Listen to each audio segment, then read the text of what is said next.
Hi, everybody. So today I'm going to be doing a recap of the Genesis League Sports Town Hall, and I'm going to start trying to add this to something that I do every week. We mostly talk about Splinterlands and EMP and Speakeasy, but we're also going to be talking about Genesis League Sports.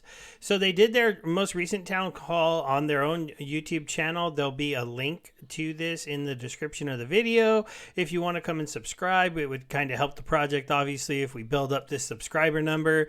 And their live AMAs will be hosted here now, so they'll have some videos coming out if you decide to watch them.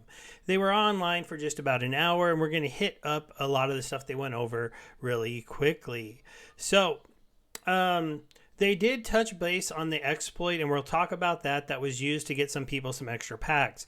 The main thing that's going on right now is that the team isn't going to punish those people, unfortunately, and this becomes a little bit because Matt and Aggie are both so into decentralized stuff that they don't want any one person, including Genesis League, them, to be able to do that to those people. They're kind of, this is one thing that I disagree with them sometimes.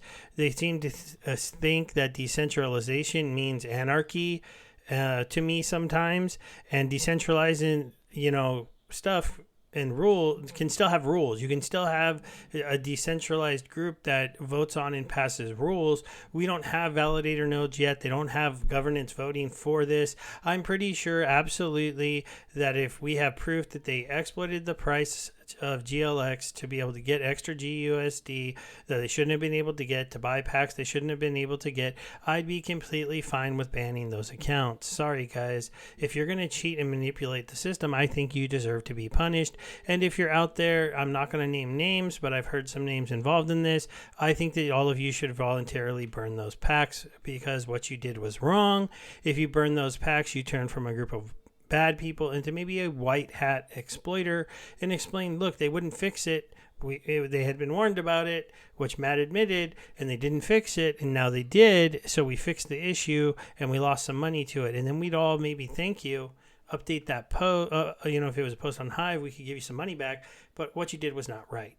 Now, on the bright side, there's some pretty big news from the town hall. We are going to be able to open packs and have a working marketplace, according to them, by the end of March. Now, this could slip a week or two.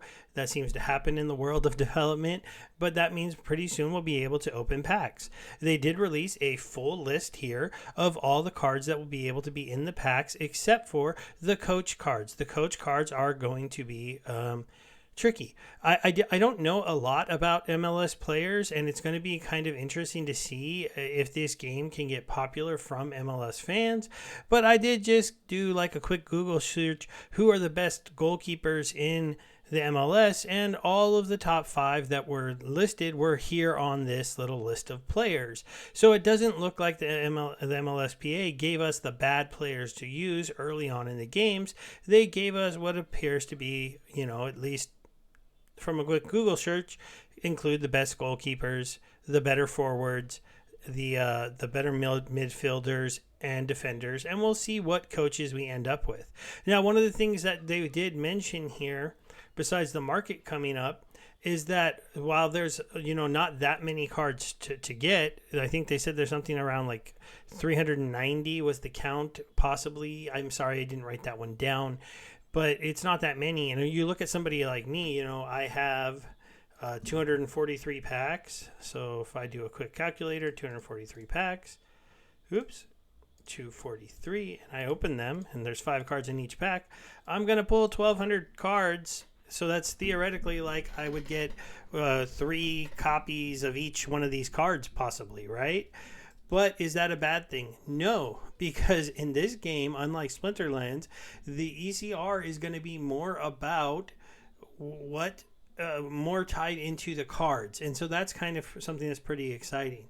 And ideally, if you're going to be somebody who plays this game and you have a lot of cards, then you're able to make a lot of teams, and then you're just able to play the game more. Because as you play the game with your cards, the teams are going to have the cards are going to have a stamina number that's going to go down, and eventually you can't use them anymore to earn in this play to earn game. Well, if you have more copies of them, then you can just switch to the other team and keep playing. But there is a leveling up system that may mean that I will be glad if instead of getting 3 copies of each of these cards, I get more like 10 copies of a lot of the cards, because these cards can level up 2 different ways. And they went over this during the town hall. You could see here the stats on the cards, right? And let me see. I don't think I have an image for the other thing, but you're going to be able to do something that they wanted to do in Splinterlands but never did do, and that was for playing the games, cards will earn EXP and start to level up. As your card levels up, these stats on the cards will start to go up. So in reality, who you get, there's going to be a lot of players with very similar stats. And then if you play the game a lot with a card that's maybe not quite as good as another card and it levels up because you play a lot, it could become as good as that other card. Now, given if that person with that card plays a lot, his guy will get better than yours. But there's going to be a lot of things that vary as to how good your player's stats are. The other thing is, on the back side of these cards, they're going to have the ability for you to equip skills and equipment. Really good cleats, really cool skills. They did mention it could be something even a little bit more fun and like crazy, like really crazy equipment or really crazy skills, because this is a game and it doesn't have to be true life to the soccer ability, but it would be kind of fun. But in order to do the more rare equipment or have the more rare skills, you're going to have to combine the same cards up to certain numbers to unlock those slots. So the card might have, like, you can put a common ability and a common piece of equipment on this guy, so he can have some cleats and he can know how to do a bicycle kick or something. And then you'll see that you can put on rocket cleats if you've combined 20 of the cards into one and unlock the advanced cleats. And then you could do rocket kick as your skill, because you'll be at the rare level, and there'll be a level beyond that. And so max level cards still will require you to not only combine the cards but actually play the game with the cards so that you level them up. Now, they did say the marketplace is going to launch, but one thing I didn't ask and I didn't see them answer, so we'll have to find this out in one of the next AMAs, is if you level up a card, will you then be able to sell it? Because that could create a whole nother use case of play to earn people coming into this game, buying up cheap cards, leveling them up, and then trying to sell them. It's definitely a completely different kind of marketplace.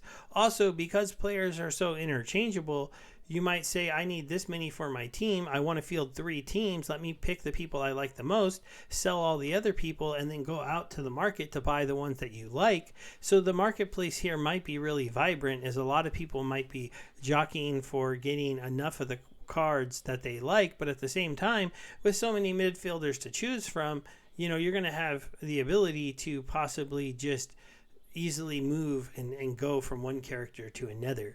It'd be interesting if their marketplace offered, and I know that maybe they'd have to add a fee onto this, but a suggestion I would make in a game like this, and especially because this is almost like, sports figures and trading cards, why not let me and somebody be able to swap midfielder cards that aren't leveled up? So if I have a brand new card here and I have an Arthur, why not let me just trade it over here for Albert? I should have picked one where I could say the last thing is Rusnik, and then we can just swap those 2 cards if we're both comfortable with doing that, and facilitate the trade and maybe charge us a small fee so that you can make some money. Having that ability for us to trade cards would be pretty cool, but I don't know if it changes some kind of status that they have. But this is one of the things they went over when they were going over the cards, that almost anybody can get to be a very good player, and because they are all based on real people, and in the MLS, there's a lot of people who are going to have similar stats at the end of the day.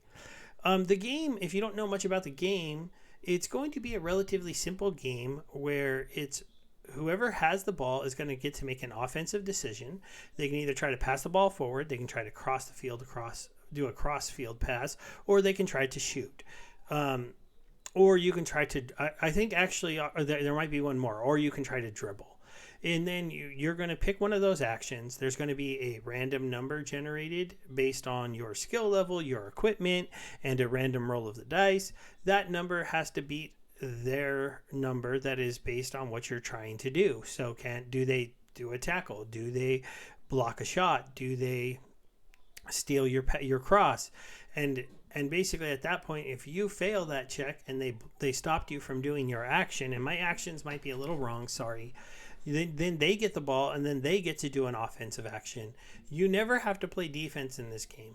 You're just going to be sitting there watching the other player do his moves, watching your defenders try to defend. Once your defenders pull off a defense of the ball, then you're going to get it, unless that player scores. Then, like any other soccer or football game, if the other team scores, you get to start with the ball and you get to try to go score to get, to even it up, unless, well, he blocks you and gets control of the ball, then he takes over. Obviously, this means that there's going to be luck involved, there's going to be strategy involved, and theoretically there's going to be something for remembering, player stats into what you try to do. Let's see, what else did they talk about here that I haven't gone over? Oh, the license sale is coming up, so let's go ahead and talk about that. Now, this has already been out there, so you may have already heard it, but if you have a Splinterlands load license, you're going to be dropped 0.1 of a new token, and if you get 10 of these tokens, you can trade them in for a license. Now, something that's kind of interesting, just based on the amount of Splinterland nodes that had been purchased at the time they did the snapshot, there's going to be enough tokens given out for all 500 nodes they have to be purchased, but 7 left. Right? So we're hoping that those 7 nodes that don't get, those 7 little shards that can't get combined and turned in because they'll be 3 short of 1 more node, that you don't get left holding one of those. So if you get these airdropped to you, you're going to need to decide to sell them or turn them in, and you need to do it before everybody else turns them in and gets them. I'm sure there'll be a counter going on, and if you see there's only 10 left to get and the ones you wanted to sell for a lot of money haven't sold yet, well, maybe you should just sell them, because the last 7 that people have listed up there at the highest price might just be stuck there. Now, given there'll probably be a couple people who don't even realize they have it, aren't paying attention, maybe, and then we could see some issues with that. One other key note that I thought was kind of interesting is that they said that during the beginning of the season, they took some of these players and they recorded videos for it. Now, they're not putting out a lot of promotion for this at this point because the game isn't live, but once it goes live, we are going to have videos that they can throw up certain places of Arthur here telling us about the brand new Genesis League sports game where you can own me and play with me and earn real crypto rewards. I don't know what they had them say, but hopefully it's something like that with the more popular players. It's going to be pretty interesting. I wonder if this game will get me to kind of pay attention a little bit more to the MLS, because I don't currently. Right here, I wanted to show you guys, this is the current... yeah. So going over the exploit, if you don't know how it was done, I'll go ahead and do it really fast. Explain to you really fast. You can convert GLX to GLUSD. So over the course of a couple days, if you wanted to be really smart, you can pick up enough GLX to have a lot of it already in your inventory. You can bring in some cash. You can pump the price of GLX on the marketplaces by using all that cash to buy that GLX. Then that'll turn your other GLX and the GLX you bought into a much better conversion rate. Like maybe it would only be 20 to 1 or 30 to 1. You would get the amount of GLUSD that you needed, and then you would go ahead and start selling off the tokens that you bought, pumping the price, pushing it back down, and you might be able to, if this was done absolutely perfectly, have, let's say, $100 sitting here worth of that you put into GLX, then bring in money, pump it up. I'm using small numbers to make the math easy. Pump the price up so that $100 gets you $150. Then sell off all your tokens. Maybe you lose $25 in the sell-off, but you turned your 100 into 150, so your net actions gained you an extra $25 in GLX, which is 5 free packs when you go to buy those packs. Now, they did this on a much larger scale, got much more GUSD and much more packs. There was also some talk about, because of this, they might be able to do